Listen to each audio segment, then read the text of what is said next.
ഇന്ന് ഞാൻ തരാൻ പോകുന്നത് ഒരു ഒരു പ്രിൻസിപ്പിളാണ്. ആ പ്രിൻസിപ്പിൾ എന്ന് പറയുന്നത് നിങ്ങൾ ചിലരെങ്കിലും കേട്ടിട്ടുണ്ടാവും, ഇച്ചിഗോ ഇച്ചി കേട്ടിട്ടുണ്ടോ? Very interesting. ഇച്ചിഗോ ഇച്ചി. കേട്ടിട്ടുണ്ട്, പക്ഷെ എന്താണെന്നറിയില്ല. ഇതൊരു ജപ്പാൻകാരുടെ ഒരു ടെക്നിക്കാണ്.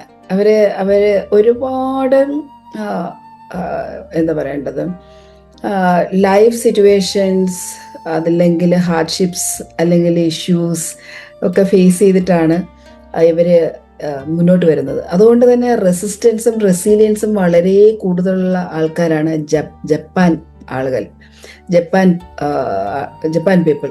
അപ്പോൾ അവരുടെ ഒരു പ്രത്യേകത എന്ന് പറയുന്നത് ഏത് സാഹചര്യത്തിലും അവർ സർവൈവ് ചെയ്യും. അപ്പോൾ ഇച്ചിഗോ ഇച്ചി എന്ന് പറയുന്ന ഒരു ജാപ്പനീസ് പ്രിൻസിപ്പിൾ എന്ന് പറയുന്നത്, Ichigo means one life time, ഇച്ചി മീൻസ് വൺ തിങ്, അല്ലെങ്കിൽ വൺ മീറ്റിംഗ് എന്നൊക്കെ വേണമെങ്കിൽ നമുക്ക് പറയാം. ഒരു സമയത്ത് this moment will never happen again. So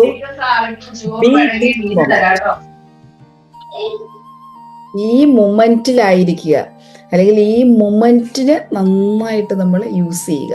അപ്പോൾ നമുക്ക് വേണമെങ്കിൽ മൈൻഡ്ഫുൾനെസ്സുമായിട്ടൊക്കെ അത് കണക്ട് ചെയ്യാം. അതാണ് ഇച്ചിഗോ ഇച്ചി പ്രിൻസിപ്പിൾ എന്ന് പറയുന്നത്. നിങ്ങൾ എന്താണോ ചെയ്തിരിക്കുന്നത് അതിൽ മാത്രം. പാസ്റ്റും ഫ്യൂച്ചറും നമ്മുടെ കൈകളിലല്ല. അവർ പറയുന്ന പ്രിൻസിപ്പിൾ അതാണ്, പാസ്റ്റും ഫ്യൂച്ചറും നമ്മുടെ കൈകളിലല്ല, നമ്മുടെ കൈകളിലുള്ള ഇത് മാത്രം.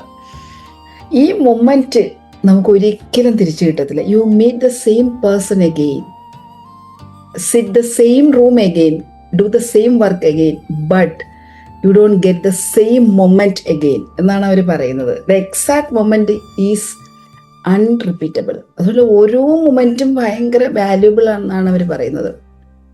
അപ്പോൾ ഒരു ജപ്പാനീസ് സെൻകാരുടെ ഒരു ടീ സെറമണിയാണ്. അതിൽ നിന്നാണ് ഈ ഒരു ഇച്ചിഗോ ഇച്ചി എന്ന് പറയുന്ന ഈ പ്രിൻസിപ്പിൾ ഡെവലപ്പായി വന്നിട്ടുള്ളത്.